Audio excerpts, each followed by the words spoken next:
गरीब हैं, जिनके पास पेपर नहीं है, या जो यहाँ बाढ़ की वजह से, सुखाड़ की वजह से, जल जमाव की वजह से जो विस्थापित होते हैं, उनके पास अगर ये पेपर नहीं है, जैसे अगर आप कोसी के एरिया में जाएंगे तो साल में 3 बार लोग अपना घर बदलते हैं, उनके पास पेपर नहीं है, तो क्या उनका नाम काट दिया जाएगा?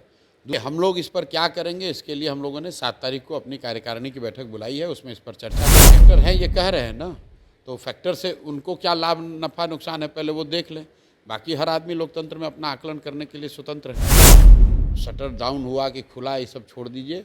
अशोक चौधरी अभी पहले कोर्ट में गए हैं, तो पहले वो केस लड़े, और जो यहाँ लूटपाट करके पैसा जमा किए हैं वो कोर्ट में लड़ने में उनको खर्च में काम आएगा। ये लोकतंत्र है, हर आदमी चुनाव लड़ने के लिए स्वतंत्र है, लेकिन बिहार की राजनीति में ओवैसी साहब या केजरीवाल जी कोई फैक्टर नहीं है। लड़ने के लिए तो हम जाकर राष्ट्रपति का चुनाव लड़ सकते हैं। स्वराज के सूत्रधार प्रशांत किशोर हमारे साथ हैं। वोटर लिस्ट अपडेट किए जा रहे हैं, विपक्षी पार्टियों को ऐतराज़ क्यों है इससे? ऐतराज़ इसलिए है कि 2003 के बाद ये पहली बार इस तरह की घटना हो रही है, और इलेक्शन कमीशन ने अभी तक समुचित रूप से ये नहीं बताया है कि ये करने की क्या ज़रूरत है, और अगर ज़रूरत है तो इसको किस तरीके से किया जाएगा।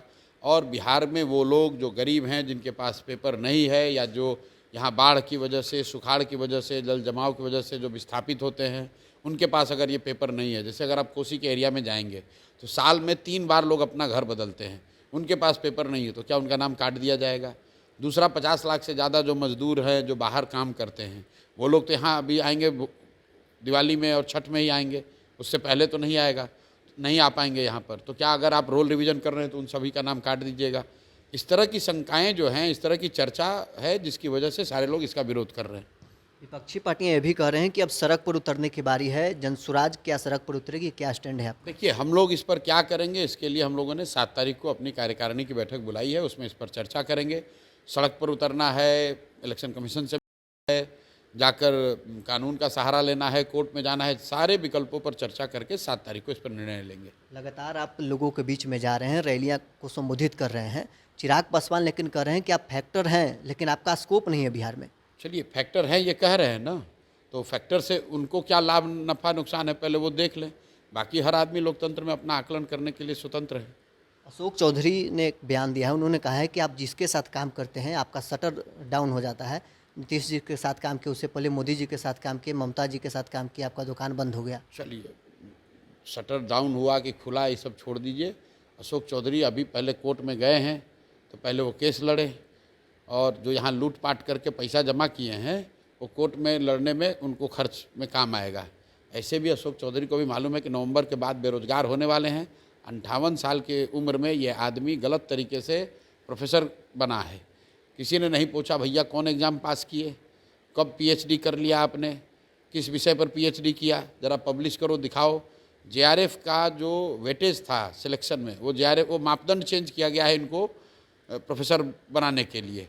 तो मेरे भाई, बिहार में जहाँ लाखों बच्चे नौकरियों के लिए संघर्ष कर रहे हैं, मेहनत कर रहे हैं, परीक्षा देते हैं, पास होते हैं, फेल होते हैं, वहाँ पर 58 साल का एक मिनिस्टर पटना यूनिवर्सिटी में सीधे प्रोफेसर हो जाता है, और इससे बड़ा मतलब अतिशयोक्ति क्या होगा। और वो आदमी कैमरे पर आकर निर्लज्ज की तरह अपनी बयानबाजी कर रहा है।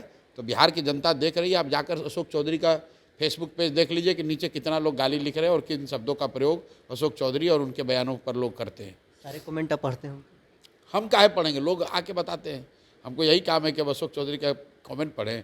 भाई, लोग उनके बयानों पर क्या प्रतिक्रिया देते हैं, मैं आपको कह रहा हूँ कि जाके पढ़ लीजिए कि लोग क्या प्रतिक्रिया दे रहे हैं। एक आखिरी सवाल रहेगा, महागठबंधन के घटक जो दल हैं और जो अन्य प्रदेशों में महागठबंधन के घटक दल हैं, वो सभी अब हिस्सेदारी मांग रहे हैं। ओवैसी साहब लेटर लिख रहे हैं, अरविंद केजरीवाल अलग ऐलान कर दिए हैं कि बिहार में हम अकेले चुनाव लड़ेंगे। देखिए, लोकतंत्र है, हर आदमी चुनाव लड़ने के लिए स्वतंत्र है, लेकिन बिहार की राजनीति में ओवैसी साहब या केजरीवाल जी कोई फैक्टर नहीं है।